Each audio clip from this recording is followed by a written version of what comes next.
20 July 2024 శనివారం. ఈరోజు మనం మదనపల్లి మార్కెట్లో టొమాటో స్టాక్ అంటే దిగుమతి అనేది ఎలా వచ్చిందని తెలుసుకుందామండి. తెలుసుకునే ముందు ఇంకా ఛానల్ సబ్స్క్రైబ్ చేసుకోలేదా? ఇంకెందుకు ఆలస్యం, సబ్స్క్రైబ్ చేసుకోండి. అలాగే లైక్ చేయకపోతే లైక్ చేసేయండి. ఇంకా విషయానికి వస్తే తెలిసిందే కదా, మదనపల్లి మార్కెట్లో సుమారుగా 29, 31, 32, 33 అయితే ఉన్నాయి. ఇంకా దిగుమతుల గురించి మాట్లాడుకోవాల్సి వస్తే మనం ముందుగా టీవీఎస్ మండి లైన్ మొత్తం మాట్లాడుకోవాలి. ఇక్కడ చూసుకున్నట్టయితే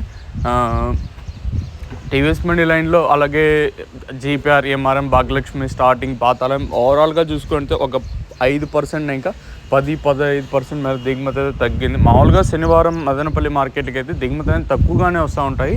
సో ఈరోజు కూడా అదే జరిగింది. ఈవెన్ నిన్న దిగుమతి తగ్గింది, దాంతోపాటు ఈరోజు కూడా దిగుమతి తగ్గింది. ఈవెన్ దిగుమతి నిన్న తగ్గినా కూడా ధరలు మనం అనుకున్న స్థాయిలో అయితే ఈరోజు అయితే నిన్నైతే వెళ్ళలేదు. సో అట్లీస్ట్ ఈ రోజున వెళుతాయా లేదా మరింత తగ్గుతాయా లేదా చూడాలి. ఓవరాల్గా చూసుకుంటే దిగుమతి అయితే నేనుతో పోల్చుకుని దిగుమతి తగ్గింది. మరి చూద్దాము ఈ ధరలు అనేది ఏ విధంగా వెళ్తే చూడాలి. మీరు లైక్ చేయడం మర్చిపోద్దండి, సబ్స్క్రైబ్ చేయడం మర్చిపోద్దండి. ఇదండి ఇన్ఫర్మేషన్ ప్రస్తుతానికి ఉన్నది.